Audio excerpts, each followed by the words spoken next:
Okay, let's also welcome on board then Manishi Raychaudhuri to chat about what he's making of the markets. Manishi, hi, morning.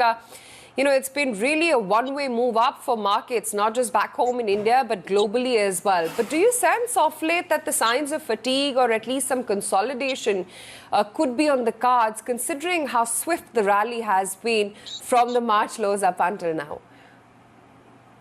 There's a degree of concern that some of our clients do express on that count. And that's predominantly because the markets have moved in one direction and corporate earnings all across the world, but more so in the emerging markets, have moved in a completely different direction, and that's downwards. If one triangulates further within emerging markets or within Asia, it's actually Southeast Asian and Indian earnings that have declined the most.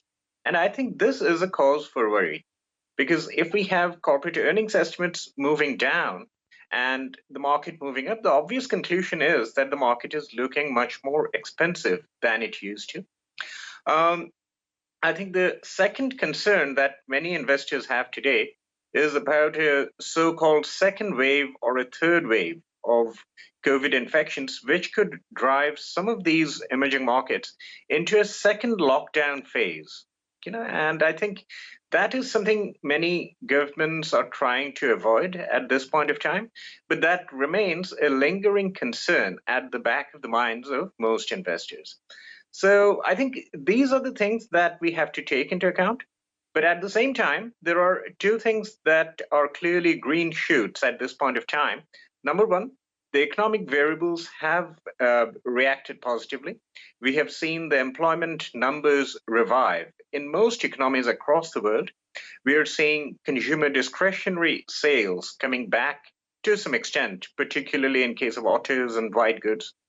And at the same time, cost of capital has declined.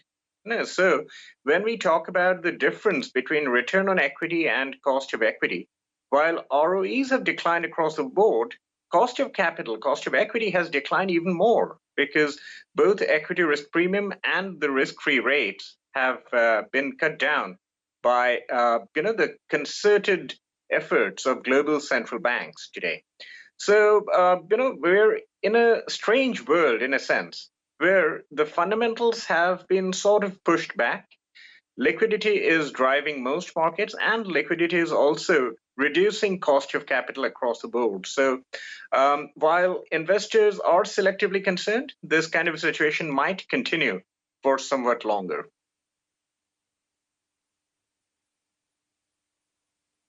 Manishi, it is about taking a view.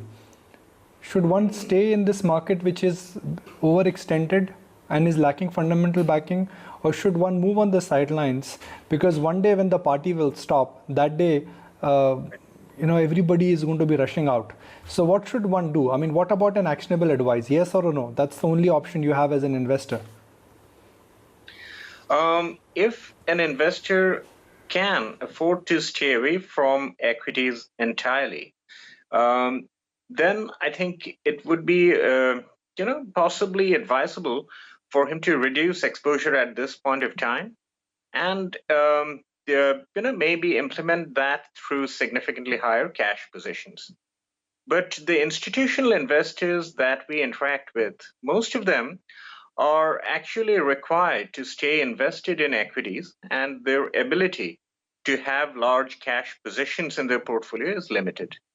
For those investors, what we're recommending is a combination of staying invested in large compounders, as we call them, the secular compounders, the companies which have been generating excess return for a decade or more and are likely to do so going forward. And also allocating a part of that portfolio to what we call quality laggards.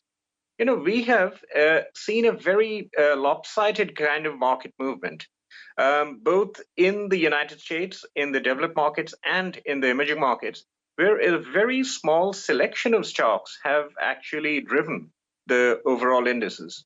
There are quite a few stocks, quite a few sectors that have lagged the market, and among them, there are quite a few good quality stocks as well, which fit those description of free cash flow generators and excess return generators. So I think for investors, it would be a good idea to, to allocate part of their portfolio to those quality laggards as well.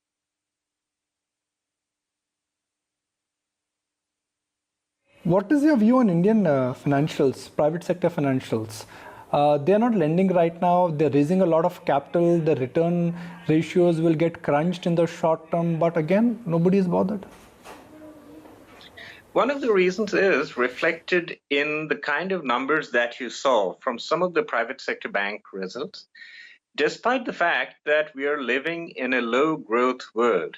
If you look at the earnings and even the revenue growth for these private sector banks, and basically I'm talking about the top tier private sector banks here, maybe the top 2 or 3, their growth numbers have not been impacted that badly, point number one.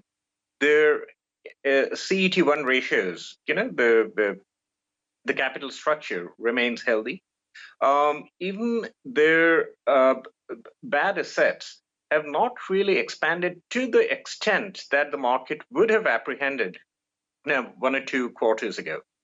And these banks are predominantly retail lenders. As a consequence of the spike in unemployment a few months ago, one would have expected their NPL ratios to increase, but that hasn't happened to that extent. So, in a short answer to your question, we remain positive on the Indian private sector banks, particularly the retail lending private sector banks, not so much on the retail lending NBFCs, mind you. Among the Indian financials, we also like insurance because of a slightly different reason. But that's really, in a nutshell, our point of view about the Indian financials.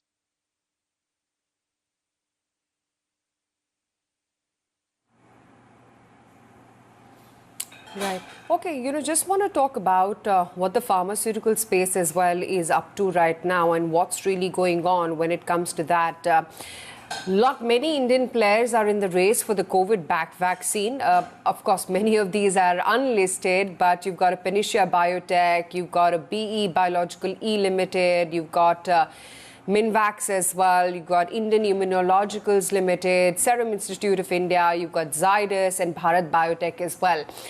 Limited options, Manishi, but when it comes to Zydus, that looks like an interesting play. We've all seen the way the markets as well have just lapped on to this under-owned, beaten down pharmaceutical sector and the kind of moves some of these stocks have made. Anything within which interests you within pharmaceuticals and where you feel that the valuations still look attractive even though they've already hit their long-term averages?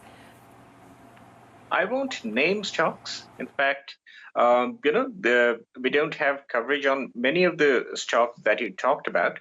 In general, the healthcare sector has been a big outperformer all across Asia.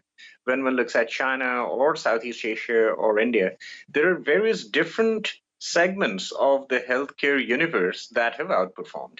We think that in an environment of increased focus on hygiene, on sanitation, on remedies for the new virus, the healthcare stocks will remain in a strong focus from institutional investors. And as a consequence, even though some of the stocks may appear to be at elevated valuations, they may continue to remain so for the time being. As you rightly point out, that the stocks under focus on account of their vaccine creation efforts, they are predominantly in the private equity sphere. I mean, many of them are not really in the listed universe today. And I think, in this particular sector, there's an opportunity today, therefore, for both the private market investors and the secondary market investors, and that makes it even more attractive.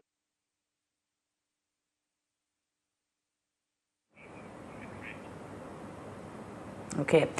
Manishi, while while of course, we've been talking about the overall context of the markets, liquidity and so forth currently, some pockets we have seen some very strong commentary coming through. For example, IT. What did you make of that? Last week was the week for IT, given the kind of outlook that we saw described by the leaders, for example, an Infosys sounding very positive on the way ahead, and particularly in terms of the digital side. What did you take away from some of that? IT is a sector that we are unequivocally positive on. And you made the right comment when you talked about the leaders. It's really the top 3 or 4 companies in that sector that we're positive on. And we think that those are the kind of companies which would be able to weather the storm because they have the capability to reinvent themselves. We're seeing increased focus on working from remote locations. I think apart from the usual internet and e-commerce companies that have already been highlighted in the US market and also in the East Asian, let's say the Chinese markets, even the Indian IT service providers are a strong play on that. We are likely to see increased focus on cloud services that many of them would obviously latch on to. In a nutshell, that is a segment, that's a sector, and particularly when it comes to the top tier frontline companies in the sector, it is something we like. We have an overweight on that sector in our India allocations. In fact, a very similar sector, which is also seeing a significant degree of consolidation, is the telecom sector. And that's also something we are focused on, not just through the dedicated telecom service providers, but also through the conglomerates who are operating in that sector.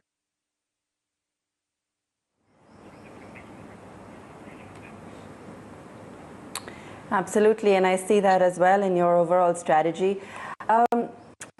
Manishi, in terms of the financial, I know you said that you're still positive on the retail lending private sector banks, but just want to understand to how much of risk you've really factored in. We haven't really yet seen anything to sort of make us so concerned or to make the markets nervous. But in terms of commentary or possible NPAs that we may see 3-4 months down the line, are you factoring that in? Do you think the markets have priced that in, or would that actually be a negative surprise if we do see that situation? I mean, if we're talking about a possible second wave, a slightly unsettled territory given the kind of liquidity that we're seeing, should this also be a risk that we're cognizant of? I think if we had to see a significant degree of negative surprise, we would have possibly seen that in the April-June numbers.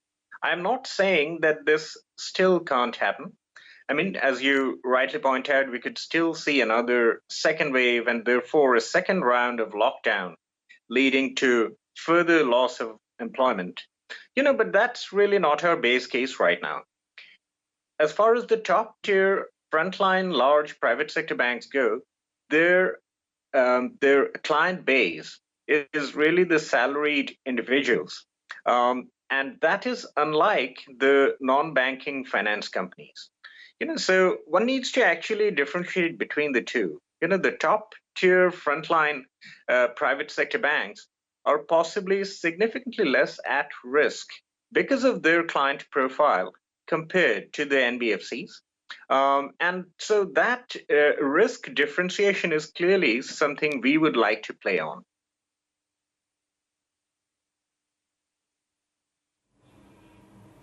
Hmm. 190 rupees for State Bank of India. Manishi, where would you go when you see a deep value stock like SBI or a BHEL or a BML trading at levels which are way below its intrinsic value, way below its book value? There would be large beneficiaries because of the corporate tax rate will come down and there is no solvency risk. I mean, does it make sense to buy Britannia at a P multiple of 70 or Nestle at a P multiple of 80 or BHEL or BL at a P multiple of 8 or 10? As I rightly, as I pointed out earlier, that there is a case for investing in what we call quality laggards. Many of the stocks you mentioned fall in that silo, fall in that category of laggards, undoubtedly. But one has to figure out whether they fit the description of quality as well. Some of them do, undoubtedly. They have a commanding market share. They do have, some of the large banks, for example, they do have a very strong deposit base and a deposit franchise, in a sense. Many of them have actually been generating free cash and even excess return on equity greater than cost of equity for a long period of time. And because of their market position, are likely to generate going forward. So these are the factors that investors need to take into account when investing in these laggards. I'm not saying one should not invest in the laggards, one should. But at the same time, one has to be discerning, because not all the laggards are quality laggards. Not all the laggards are likely to generate free cash and high return on equity going forward. So I think those are the variables that investors should focus on right now. And if one gives adequate focus to those variables, it's likely to generate kind of a winning portfolio for the medium term going forward.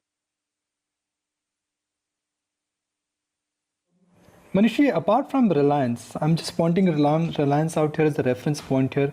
Is there anywhere else, or is there any other way in which somebody can really bet on the India digital story or the post-COVID reboot, which is now largely towards platform and digital stroke telecom companies? Apart from Reliance, anything else which comes to your mind?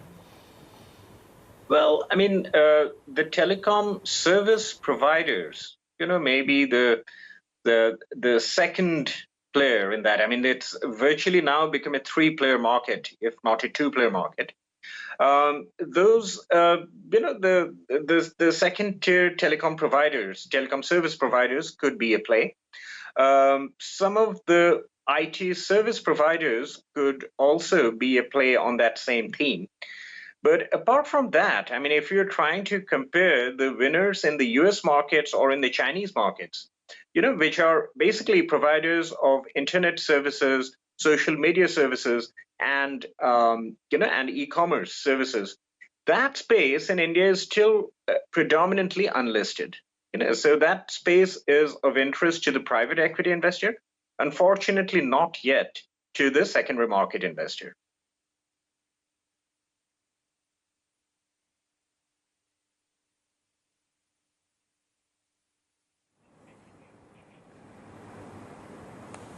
Sure. Okay, fair enough, Manishi.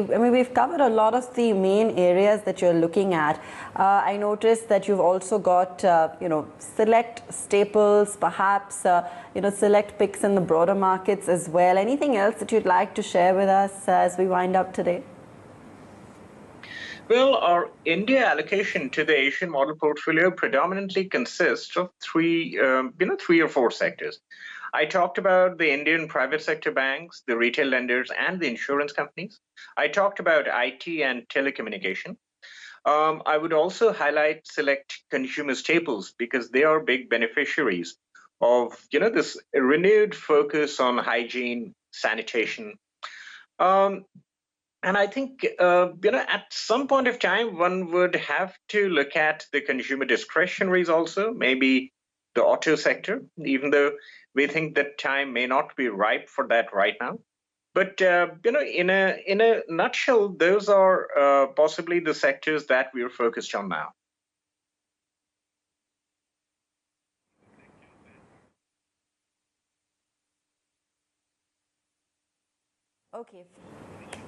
Okay, and fair enough. And in terms of, as you said, the base case right now continues to, of course, be positive, keeping aside any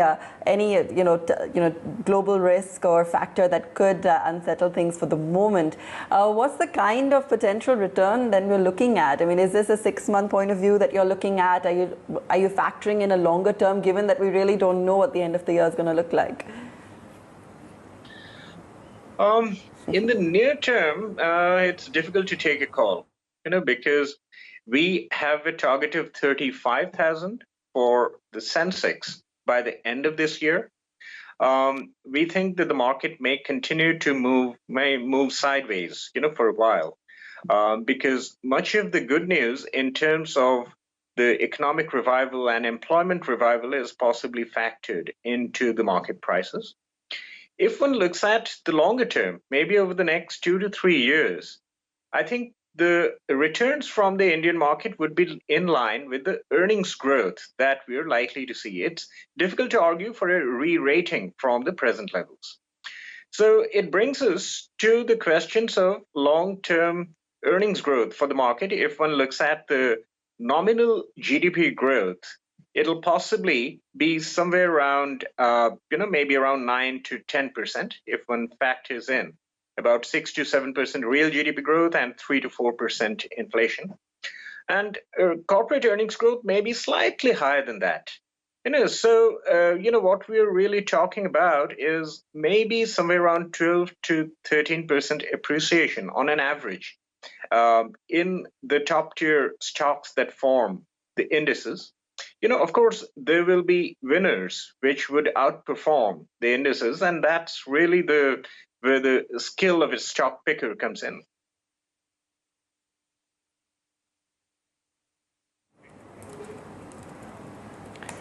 Okay. Thank you so much for joining us, Manishi. Good to have you with us this morning, as always. Manishi Raychaudhuri there, sharing with us the strategy at this point of time. We're going to take a very quick break on that note. When we come back, we'll speak with the management of Granules India as well on their earnings.